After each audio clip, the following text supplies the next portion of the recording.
300여 년 전 조선에 살다 간 한 여인이 있었다.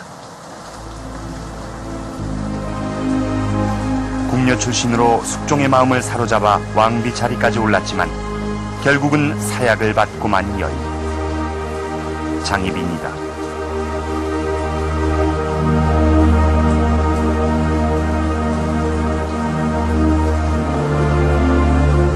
역사 속에서 악녀이자 요구의 상징이었던 장희빈. 그러나 그녀에겐 우리가 알지 못했던 또 다른 모습들이 있었다.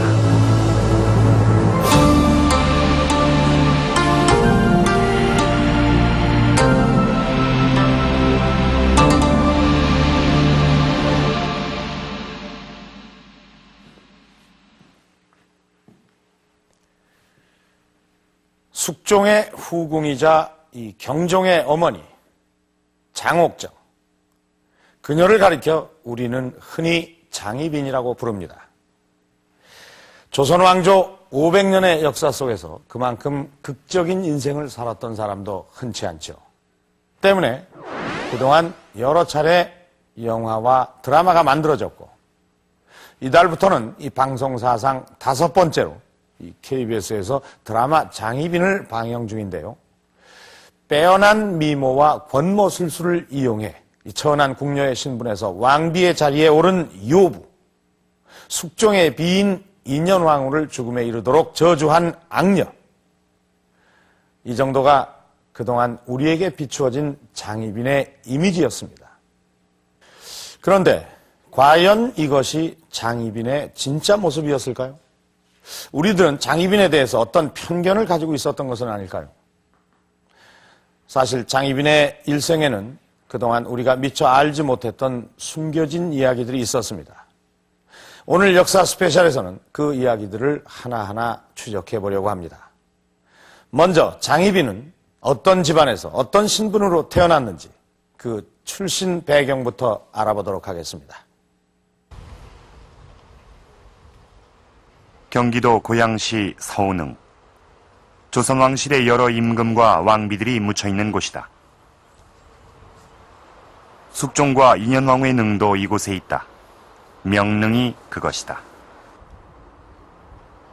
살아서는 폐비가 되는 수모를 겪기도 했던 숙종의 두 번째 왕비 인현왕후. 그러나 지금은 이처럼 숙종과 나란히 묻혀있다. 숙종의 마지막 왕비 인원왕후의 무덤도 명릉 안에 있다. 명릉에서 조금 떨어져 있는 인릉은 숙종의 첫 번째 비 인경왕후의 묘다. 그렇다면 장희빈의 무덤은 어디에 있을까? 숙종의 릉에서 걸어서 20분. 아무도 눈여겨보지 않을 구석진 자리에서 우린 장희빈의 무덤을 찾을 수 있었다. 원래는 경기도 광주에 있었던 장희빈의 묘. 1969년에 이곳으로 이장하면서 원형을 그대로 옮겨왔다.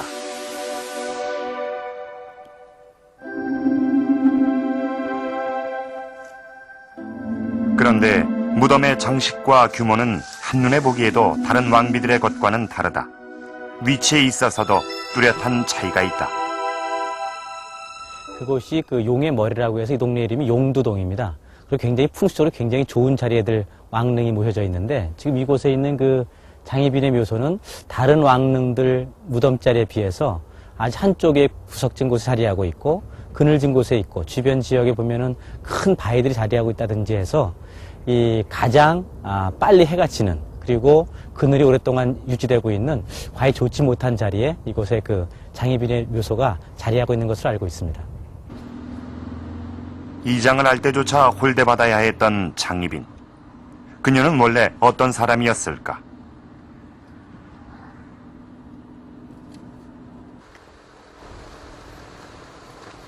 장희빈의 집안으로 알려져 있는 인동장시 대종회를 찾았다. 신의 상량군 휘 금령 우리 시조 삼포. 우선 족보를 통해 장희빈의 집안 내력을 확인해 보기로 했다. 이렇게 비어 있는 거군요. 고개를 기록을 안 해는 거죠. 그런데 1795년에 만들어졌다는 이 족보에서는 어디서도 장희빈 일가의 이름을 찾을 수 없었다. 저짝에도 피하고 그때도 이게 1872년에 만들어진 족보 역시 마찬가지였다. 집어서 보면 이 뒤에 어제 뒤에 나가는 사람이 없습니다. 몇 권을 계속해서 뒤져봤지만 결과는 같았다. 정부 반영해 주시면 참 이 집안이 어떻다. 1998년에 나온 가장 최근의 족보에서야 비로소 장희빈의 흔적을 발견할 수 있었다. 이 왕비에 나와 있는 이 빈을 쓰는 우리가 이제 숙종 대왕빈, 조금 잘해가지고 1701년에 죽었고 경종의 어머니라고 적혀 있다. 왕비로 됐다는 얘기인데 그렇다면 이전의 족보에는 왜 장희빈의 이름이 빠져 있는 것일까? 그때 잘못했죠. 그 당시에는 참 조정에 나가지도 못하고, 즉 말하면 벼슬도 못하고, 희빈의 친척이다. 뭐 일가다. 이래 되면 모든 면에서 다 불리한, 그게 참 우리가 대우를 받았습니다. 아마 본향에서도 그런 집안을 화를 입을까 싶어서 자꾸 족보에도 빠지고 저짝에서는 가성보는 계속 해왔죠. 그러다가 그 전에 와서는 이제 이런 그 옛날 그러니까 보복이 없으니까 우리가 이제 단연 자손을 찾아서 확보를 해야 된다. 이래서 저희들한테 보여드린 족보에 그 기록이 되어 있는 이 족보에 의하면 장희빈은 인동장씨 22대 손으로 이남 이녀 가운데 막내다. 할아버지의 이름은 응인, 그리고 아버지는 경이란 외자 이름으로 기록돼 있다.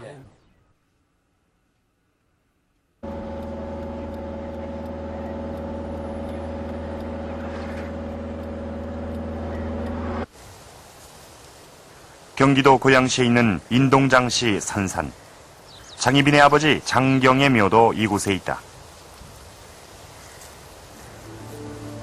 성물의 규모나 배치, 무덤의 양식 등은 양반의 묘제를 따르고 있다.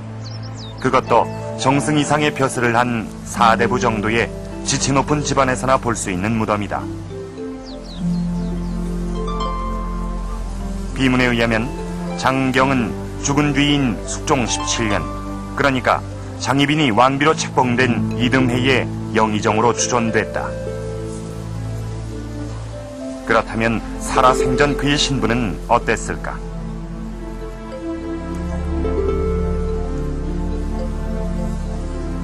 장경의 일생이 기록되어 있는 신도비에 그 단서가 있다.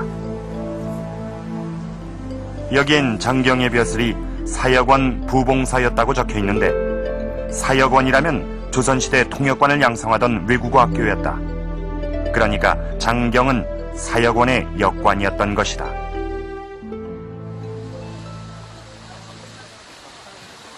지금 충청감사 정도가 그저 2, 3. 조선시대 역관과 중인들의 활동에 대해 연구해온 김양수 교수. 인동장씨 집안을 조선 중기와 후기 사이에 주목할 만한 중인 가문으로 꼽고 있다.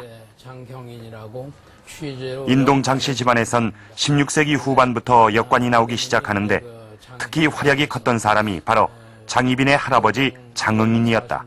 상당히 큰 역할을 합니다.